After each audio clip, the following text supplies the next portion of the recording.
안녕하세요. 현학부입니다. 반갑습니다. 오늘은 우리 업체들의 해외 건설 현황을 분석해 보도록 하겠습니다. 우선적으로 우리가 시장 규모를 좀 알면 좋겠죠. 세계 건설 시장의 전체 규모는 11.7조 달러 중에서 우리 건설 시장 규모는 0.16조 달러. 굉장히 미미하죠. 우리나라 건설 시장 규모는 160조 정도가 됩니다. 1달러를 그냥 편하게 1,000원이라고 계산하면 0.16조 달러. 전 세계 시장 규모는 11.7조 달러다. 엄청나다. 먹거리가 많을 거다. 이렇게 생각하시면 될 것 같습니다. 그런데 지금 말씀드린 세계 건설 시장의 규모라고 하는 것은 어떤 국가의 자국 내 건설 시장 규모하고요. 그 국가에 있는 업체들이 해외에 나가서 벌어들이는 돈, 그것을 합쳐서 우리는 세계 건설 시장 규모 이렇게 얘기를 합니다.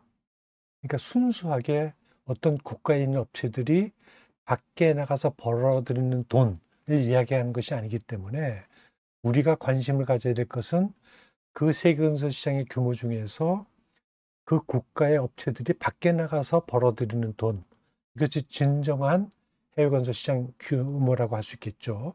그래서 이 세계 건설 시장의 규모라고 하는 단어하고 해외 건설 시장의 규모라고 하는 단어를 달리 사용하고 있습니다. 우리가 이제 관심을 가져야 될 것은 세계 건설 시장의 규모가 아니라 해외 건설 시장의 규모다. 그러면 해외 건설 시장의 규모는 어떻게 판단하느냐? 이건 추정하는 거예요. 전체 세계 시장 규모의 약 한 70%를 해외 건설 시장 규모로 판단해 볼 수 있겠다. 2019년도 해외 건설 시장 규모를 보면 8,100억 달러 정도로 추산이 되는데요. 우리 업체가 이 8,100억 달러 중에서 대충 얼마 했느냐? 한 300억 수주를 했다. 이것은 8,100억 달러의 약 한 4% 정도를 점유하고 있는 그런 상황이다. 이렇게 이해를 하시면 되겠습니다. 좀 정리를 해보면요. 국내 건설 시장 규모는 아까 말씀드린 대로 160조, 0.16조 달러 정도, 1달러를 1,000원이라고 했을 때요. 그것은 세계 건설 시장 규모 11.7조 달러의 1.4% 정도에 해당된다. 그럼 국내 업체의 해외 수주 규모는 어떻게 되는 거냐? 우리 업체들이 300억 불 정도 한다라고 하게 되면 세계 건설 시장 11.7조 달러의 0.26% 정도를 점유하고 있고요. 해외 건설 시장 약 8,100억 달러를 기준으로 볼 때 약 3.7%를 차지하고 있다. 이렇게 이해를 하시면 되겠습니다. 우리 업체들의 그 해외 쪽 수주 현황을 보면요. 우리가 2007년도부터 본격적으로 해외를 다시 진출하기 시작했습니다. 그러다가 2010년도에 역사적인 수주 금액을 기록했죠. 716억 달러. 그래서 이때 한참 흥분해가지고 1,000억 불 가자. 뭐 이런 식의 슬로건도 있었고, 이 당시 정부들이 해외로를 외쳤습니다. 그래서 요 당시 보면, 이게 1, 2, 3, 4, 5, 6년 동안의 평균 매년 622억 불을 수주하는 그야말로 해외 수주의 전성기였다라고 말씀드릴 수 있겠습니다. 그러다가 2016년도부터 올해까지, 작년이죠. 작년까지 수주 금액이 확 떨어졌죠. 그래서 2016년도부터 2020년도까지를 보게 되면 연평균 약 한 293억 달러 이렇게 하고 있습니다. 그러니까 이거 한 300억 달러 보고 600억 달러 보면 절반으로 줄었다. 왜 줄었냐? 이건 뭐 상당히 할 말이 많은데요. 이 정부가 그냥 막 밀어냈어요. 공사공단도 뭐 나가서 하라 그러고 업체들도 막 독려를 해서 수주만이 우리가 살 길이다. 이런 식으로 해가지고 밀어붙였어요. 이 결과로 나타난 것은 바로 극심한 손실입니다. 회복할 수 없는 손실들이 이 기간의 수주로 인해서 발생하게 된 거죠. 그러니까 수주 측면에서 보면 정부가 자랑할 수 있는 수치를 가져왔지만 내면을 들여다보면 그야말로 최악의 그러한 결과를 초래한 그러한 시기에 우리가 달성한 그야말로 허울 좋은 수주의 기간이었다. 이렇게 말씀드릴 수 있겠습니다. 그러니까 제 생각에는 2016년도부터 올해까지 평균 한 293억 불 하고 있는 거, 이것이 우리 업체들이 정상적으로 수주해서 공사를 수행할 수 있는 그런 규모가 아닌가 이렇게 생각해 봅니다. 그 진출업체로 보더라도요, 상당히 많아요. 2020년도에 359개 업체가 나가 있습니다. 엄청 많죠. 그리고 진출 국가도 97개 국가에, 상당히 많은 국가에 상당히 많은 업체들이 해외 사업을 하고 있다. 이렇게 이해를 하시면 되겠습니다. 지역별로 보면요, 중동 지역이 가장 이제 많은 수주액을 기록하고 있고요. 그 다음에 아시아 쪽입니다. 그러니까 중동 아시아가 수주의 대부분을 견인하고 있다. 이렇게 생각하시면 되겠는데, 조금 더 주목해야 될 부분은 2020년도에는 중남미가 상당히 올라오고 있습니다. 중남미 쪽을 좀 더 공을 들여야 될 것 같고요. 그 다음에 이 아프리카 쪽도 향후 먹거리로 좀 눈여겨보아야 하지 않을까 이렇게 생각합니다. 공정별로 보게 되면 산업설비가 매년 선두고요. 그 다음에 토목건축이 이어받고 있습니다. 용역도 나름대로 좀 선전하고 있다고 저는 생각하고 있어요. 그래서 산업설비 계속해서 우리가 좀 가져가야 될 분야이고, 토목건축. 이 건축 같은 경우는 우리 업체들이 국내 건설 시장에서 주로 이익을 내는 게 바로 건축 분야입니다. 그래서 국내에서 연주할 게 아니고 우리 세계 건설 시장에 좀 나갈 수 있는 그런 상품 이런 것들을 개발해서 이 건축 쪽을 좀 더 적극적으로 공략하는 것이 필요할 거고, 용역 부분도 지금처럼 한 사람 두 사람 그것도 계약직 뽑아서 보내는 그런 감용역 이런 형식의 어떤 그런 용역 말고 우리가 실력으로 보여줄 수 있는 특화된 설계, 그리고 의미를 가질 수 있는 PMC 용역 이런 것들을 좀 향후에 먹거리로 해서 이 용역 부분, 이 부분을 좀 더 키우는, 그리고 이 부분이 이 용역 부분을 넘어서 가지고 EPC 턴키, 토목건축 산업설비 이 분야를 리드해가는 어떤 그러한 방향성을 가져야 되지 않을까 이렇게 생각합니다. 지금 보고 계신 것은 2017년도, 18년도, 19년도, 20년도 이 4개년도의 그 업체별 수주 현황입니다. 여기 이제 계약이라고 했는데요. 수주 금액이라고 생각하시면 됩니다. 수주가 계약으로 이어졌을 때 확정해서 발표한 금액이다. 올해 351억 불 했거든요. 이 351억 불 중에서 지금 요 10개 업체가 전체 계약 금액의 한 90%를 다 가져가고 있습니다. 그러니까 나머지 업체들이 전체 계약 금액의 10%를 가져가고 있다.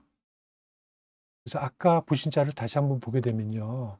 이 359개 중에서 10개 업체가 전체 수주액 계약 금액을 다 가져가고 있다. 90%를 가져가고 있다. 그러니까 나머지 업체 349개 업체가 나머지 10%를 가져가고 있다. 이건 좀 더 우리가 좀 고민해 봐야 될 부분이 아닌가 합니다. 그리고 이 순위를 보게 되면 매년 틀려지고 있어요. 2017년도에 현지엔지니어링이 1등 했다가 그 다음에는 삼성, 현대건설, 삼성엔지니어링 이렇게 해서 업체들이 이렇게 들락날락합니다. 순위가. 그래서 제가 이 3년치를 가지고 한 평균치를 뽑아봤어요. 그 결과가 지금 보여드리고 있는 겁니다. 2018년도부터 2019년도까지 3년 평균 계약액 수주금액이죠. 보면 삼성 엔지니어링이 50억 불 정도로 해가지고 1등하고 있고요. 굉장히 큰 차이가 납니다. 2등하고. 10억 불 정도가 차이가 나죠. 그래서 단연 삼성 엔지니어링이 해외를 리드하고 있다. 이렇게 생각하시면 되겠습니다. 현대건설, 현대엔지니어링 이 12개 업체 순서대로 이제 뽑아본 건데요. 결국은 이 12개 업체가 전체 수주 금액의 90%를 가져간다 이렇게 생각하시면 되겠습니다. 그래서 이 12개 업체의 평균을 보게 되면 한 21억 불 정도의 수주를 하고 있다. 이렇게 생각하시면 되겠습니다. 이것이 2020년도 6월 15일자 보도자료고 대외 경제장관 회의에서 이야기됐던 것들을 보도한 겁니다. 해외 쪽에 대한 내용이 이제 중고를 받고 있는 건데요. 뭐라고 얘기하고 있냐면 향후 2년 내 수주 가능성이 높고 중요성이 큰 합계 총 사업비 1천억 불 규모의 해외 핵심 프로젝트 30개를 선정해서 최대한 수주 성과를 낼 수 있도록 정부가 적극 관리하고 지원해 나가려고 한다. 이런 내용입니다. 이게 참 모르겠어요. 이제 정부에 있는 사람들은 성과를 자꾸 홍보하고 싶겠죠. 이게 정부에서 할 수 있는 일이 아니죠. 기본적으로. 이 프로젝트를 수주하는 것은 업체들입니다. 민간 업체들입니다. 근데 여기 보면 정부가 적극 관리하겠다? 이건 무슨 발상인지 저 이해가 잘 안 가요. 지원해 주는 거는 뭐 고맙게 받겠지만, 그리고 지금 여기서 얘기하는 것이 금융을 좀 지원해 주겠다라고 하는 건데, 이 1,000억 불이면요, 100조거든요, 100조. 100조인데 여기가 1.5조 원, 0.4조 원, 총 3.7조 원. 이 정도 돈을 가지고 100조를 자기들이 관리해 나가겠다? 네, 이거는 조금 너무 나간 게 아닌가 하는 생각을 합니다. 정부의 인식이 자기들이 통제하고 관리하겠다라고 하는 그런 인식은 빨리 버렸으면 좋겠어요. 그래서 아까 보여드렸던 우리의 실적하고 수주 실적하고 좀 비교를 해보면 올해 351억 불 했거든요. 굉장히 잘한 겁니다. 요 한참 수주를 했을 때 그 악몽, 손해본 거 이런 것들을 어떻게든 극복해 보려고 2016년도부터는 실제 할 수 있는 수익을 낼 수 있는 관리를 할 수 있는 그러한 수주 금액을 이제 유지하고 있는 거죠. 그런데 코로나 사태에도 불구하고 351억 불을 했다라고 하는 것은 그야말로 우리 업체들의 노력을 이게 나중에 이제 손해로 이어지지 않아야겠지만 어쨌든 열심히 했구나, 잘했다 이런 생각을 합니다. 그런데 요 2016년도부터 2020년도까지 평균 수주 금액이 293억 불이라고 했잖아요. 그런데 지금 이 351억 불 했고, 그럼 내년까지 1,000억 불을 하려 그러면 650억 불 정도를 해야 되잖아요. 그럼 내년도에 우리의 악몽 같았던 그런 수주 시절, 요 2010년부터 2015년까지의 평균 이 622억 불이거든요. 이걸 하자라고 하는 거예요. 또 해야 됩니다. 정부에서 얘기하는 대로 1,000억 불 하려 그러면 올해 351억 불 했으니까 어떤 얘기를 하시는지 모르겠는데 그거 안 돼요. 올해 만약 2021년도에 600억 불 이상 한다라고 하게 되면 이거 분명히 또 문제를 발생시킵니다. 그래서 억지로 밀어붙이지 말아라. 밀어붙이지 말고 좀 우리 업체들이 감당할 수 있는 그런 금액들을 가지고 승부를 할 수 있게끔 해야 되겠다. 그러면 지금 정부가 2년에 1,000억 불이니까 연 500억 불 정도씩 할 수 있는 거냐. 저는 가능성이 있다고 봅니다. 그런데 쉽진 않을 거다. 이런 생각을 하고 있지만 어쨌든 앞으로 해외에서 먹거리를 좀 만들고 우리 국가 경제에 좀 도움을 주려고 하게 되면 500억 불 정도씩은 좀 가야 되지 않을까. 이건 이제 지금 단기가 아니고요. 좀 장기적인 어떤 그런 관점에서 정비해야 될 것도 많고 준비해야 될 것도 많습니다. 그래서 그건 좀 먼 목표로 좀 우리가 가져갔으면 좋겠다라는 생각을 하고 있습니다. 지금 보시는 것이 신문 기사에서 제가 따온 건데요.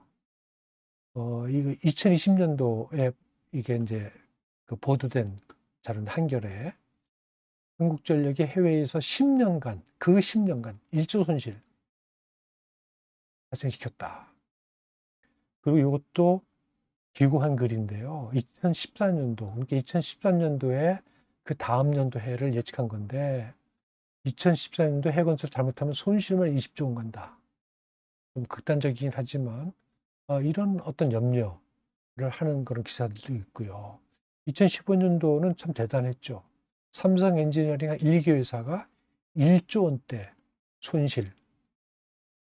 2년 만에 악몽. 그래 2년 전에 2015년도 2년 전에 또 이러한 손실이 있었다는 얘기 아니겠습니까? 이것도 삼성 엔지니어링이 3분기, 이 3분기 한 분기 내에 1조 5천억 영업 손실을 발생시켰다. 그리고 2018년도 기사를 보게 되면 이거 조선비제 나온 건데 털어도 끝나지 않는 해외 부실. 수주한다고 해서 좋아할 게 아니라는 겁니다. 이 기사를 보면요. 우리가 대표적으로 알고 있는 현대건설, 현대엔지니어링, 메린, 포스코 쭉쭉쭉 해가지고 이 8개 업체가 180개 사업장을 갖고 있는데 해외에 그 130개가 잠재 위험 프로젝트로 집계가 됐다. 엄청난 거 아닙니까?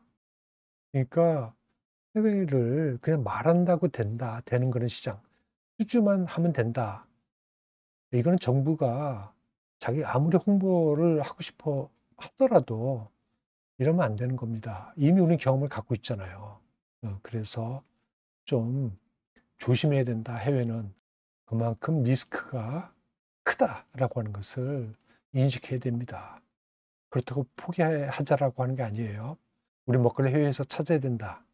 저는 이거 동의하고요. 또 적극적으로 그렇게 해야 된다고 생각하고 있습니다. 하지만 막무가내식으로 하면 안 된다. 이런 겁니다. 좀 준비를 해야 된다. 계속 준비하자 해도 안 해요. 말만 하고 있는 것 같아요. 그래서 아까 보여드린 해외 수주 현황 최근 3년 평균 2018년부터 19년도까지 다시 보여드리고 있는데요. 우리 업체들이 500억 불 연평균 500억 불 정도 수주를 하려고 하게 되면 이 90% 정도를 선도업체들, 이 12개 업체들이 가져와야 된다. 이런 생각을 해야 되는 거거든요. 그래서 이 12개 기업의 평균, 그러니까 500억 불 하려고 그러면 450억 불을 12개 업체들이 가져와야 되는데 이 450억 불을 12개 업체로 나누게 되면 한 개 업체당 38억 불 정도를 해야 됩니다. 이거는 지금 평균이 21억 불 정도 하고 있거든요. 1.7배의 노력을 더 해야 된다라고 하는 그런 의미를 갖습니다. 이 3.37억 불이라고 하는 것이요. 지금 3년간 평균을 보게 되면 삼성 엔지니어링이 이미 넘어서고 있고요. 3년 평균이니까 어떤 특정 연도의 그 수주 금액이 아니에요. 그렇기 때문에 좀 의미 있다. 갈 수 있다. 그 다음에 현대건설도 39억 불 하고 있죠. 된다. 그리고 현대엔지니어링도 36억 불 하고 있죠. 된다. 삼성물산 조금 처지고 있지만 그러니까 해외를 하고 있는 대표적인 어떤 우리 선두주자들 4개 업체의 수주 규모들을 나머지 12개 업체들이 따라 가져야 된다라고 하는 거거든요. 근데 현실적으로 쉽지 않을 거예요. 왜냐하면 요 10억 불 밑으로 하고 있는 10억 불을 하는 업체들이 37억 불 하려고 그러면 뭐 3배 이상을 해야 되잖아요. 그러니까 이거는 그렇게 쉬운 문제는 아닙니다. 그러니까 이 선도업체들하고 갈 수 있는 업체들을 좀 더 선별을 해서 수주 금액을 한 50억 불 정도씩 좀 끌어주고 또 나머지 업체들이 좀 분발해서 좀 더 올려주고 이런 식으로 해서 시장을 개척해야 가능한 수치가 500억 불이 아닌가 이런 생각을 합니다. 지금 보고 계신 것은 ENR 자료인데요. 이 ENR은 매출 기준으로 해서 전 세계 250개 업체들을 뽑아냅니다. 그리고 그 업체들의 순서를 매기거든요. 네, 그 자료를 보게 되면 이건 이제 단위가 $100만. 그 우리나라 같은 경우에는 250개 업체에 그 리스트에 12개 업체가 포함되어 있습니다. 그리고 이 12개 업체가 매출 기준으로 240억 불 정도를 하고 있고요. 그래서 전체를 보게 되면 5.2% 정도를 차지하고 있습니다. 그리고 업체별 평균을 보게 되면 21억 불 정도 이렇게 하고 있어요. 일본 같은 경우를 보게 되면 13개 업체가 250개 리스트에 포함되어 있고요. 그 13개 업체가 190억 불 정도를 해내고 있습니다. 그래서 우리보다는 좀 떨어지고 있는데 4% 정도. 그리고 업체별 평균을 보게 되더라도 업체 평균이 15억 불, 우리는 20억 불.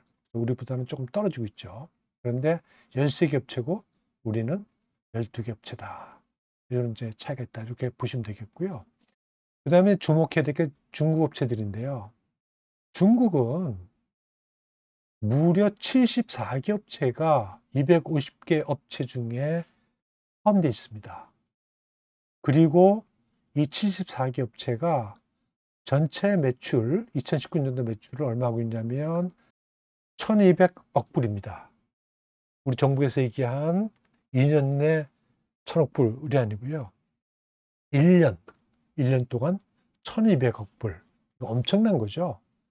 우리 보면 240억 불, 일본 대충 200억 불, 1000억 불이 더 붙어있는 아주 엄청난 규모입니다. 그래서 그 전체 해외 건설 시장의 25.4%를 차지하고 있어요. 그러니까 중국이 단연코 1등을 달리고 있다. 이렇게 생각하시면 되겠습니다. 여기 보시면 업체별 평균 매출액은 작죠.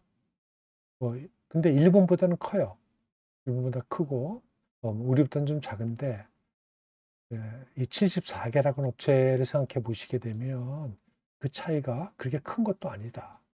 그래서 이 1200억 불 이 수주 그리고 74개 업체 인정하다. 이렇게 말씀드리면 아예 그냥 물량으로 때우는 거고 저가 수주하는 거고 뭐 이런 식으로 이제 폄하할 수도 있겠는데요. 그렇지 않아요. 그 이에너지를 보게 되면 이 공종별로 별도로 탑 10 업체를 기록하고 있습니다. 그런데 공종별로 우리 업체들은 4개 업체만이 탑 10에 들어있어요. 현대, 삼성, GS, 삼성엔지니어링. 이 4개 업체들이 공종별 탑 10에 들어있습니다. 근데 일본은 우리보다 좀 못하고 있는 것처럼 보이지만 숫자상으로 보게 되면 탑 10에 5개 업체가 올라와 있어요. 이 탑 10에, 공종별 탑 10에 올라가 있다라고 하는 것은 여기서 기술력이 있다는 것을 의미하는 거거든요. 근데 일본 5개 업체. 중국은요, 15개 업체가 올라가 있습니다. 대단하죠. 그 기술력을 보여주는 거거든요. 단순히 물량, 저가, 이렇게 평가할 수가 없다라고 하는 겁니다. 공종별 탑 10이에요. 이거는 상당히 우리가 고민해 봐야 될 부분이 아닌가, 이런 생각을 합니다. 그래서 다시 우리 업체들 수주 현황표를 좀 만들어 봤는데요. 연평균 1억 불 이상 업체, 연평균 1억 불 이상 수주하는 업체들을 뽑아본 겁니다. 2018년부터 2020년도까지의 평균 자료를 이용했고요. 그리고 소스는 해외건설업체입니다. 여기 보시면 3년 동안의 평균치예요. 그러니까 의미가 있다고 볼 수 있는데 우리가 좀 눈여겨봐야 될 업체가 어떤 업체냐면요. 도화 엔지니어링입니다.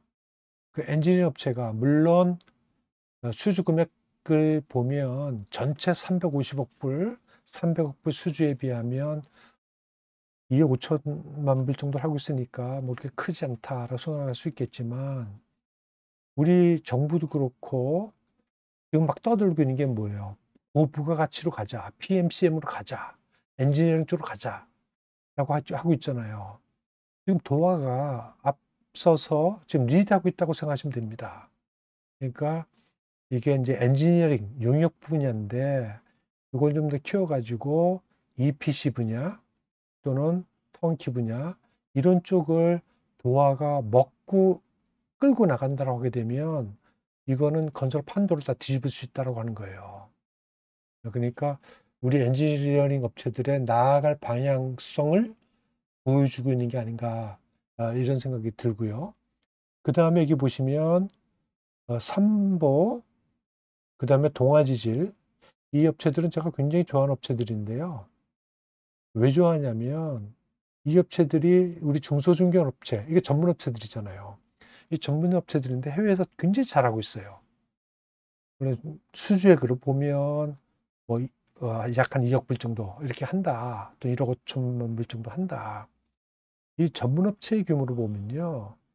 1억 5천 이렇게 되면 한 2천억 원 하는 거잖아요. 이거 굉장히 큰 돈입니다. 리스크가 큰 거예요. 그럼에도 불구하고 3년 내내 이러한 수주 금액들을 가고 있다라고 하는 거는 이건 굉장히 칭찬해 줘야 되고 밀어줘야 될 어떤 그런 기업들이 아닌가 이런 생각을 합니다.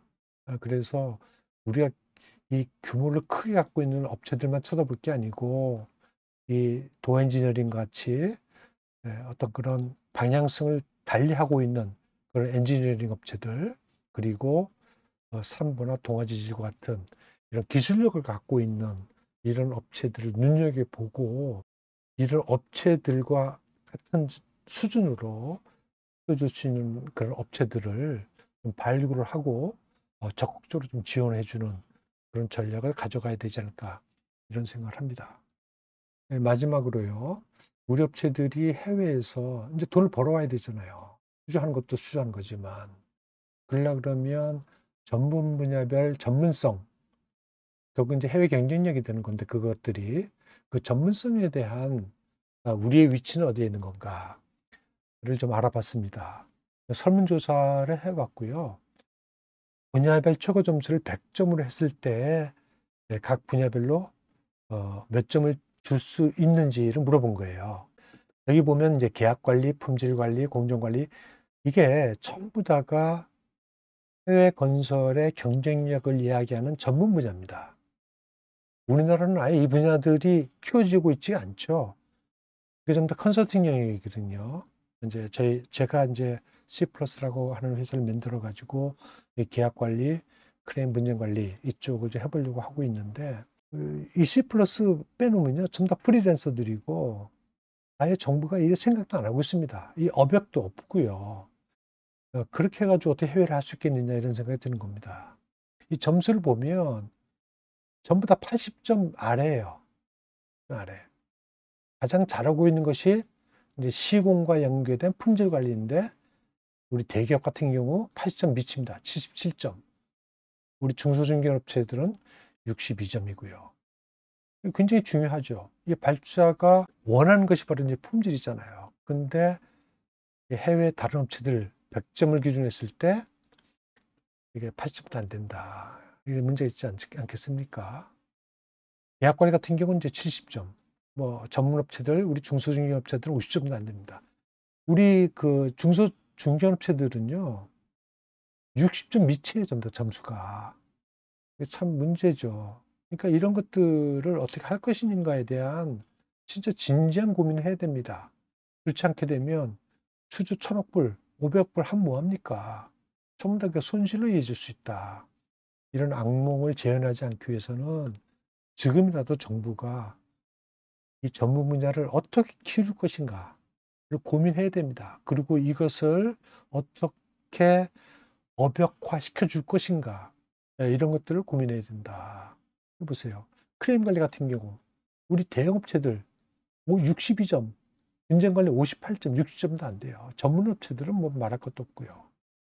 그래서 이 어떤 그런 평가 결과가 우리들의 현실을 얘기해 주는 거고 더불어서 우리의 향후의 그 방향성, 우리가 어떤 것을 키워야 되는지에 대한 방향성을 이야기해 주는 것이 아닌가 이렇게 생각을 합니다. 예, 조금 시간이 길어졌고요. 제가 설명드린 것이 여러분들에게 어떤 도움이 될는지 잘 모르겠습니다. 어쨌든 간에 2021년도에는 우리 건설 쪽에 희망을 볼 수 있는 그런 한 해가 되었으면 하는 바람을 가져봅니다. 감사합니다.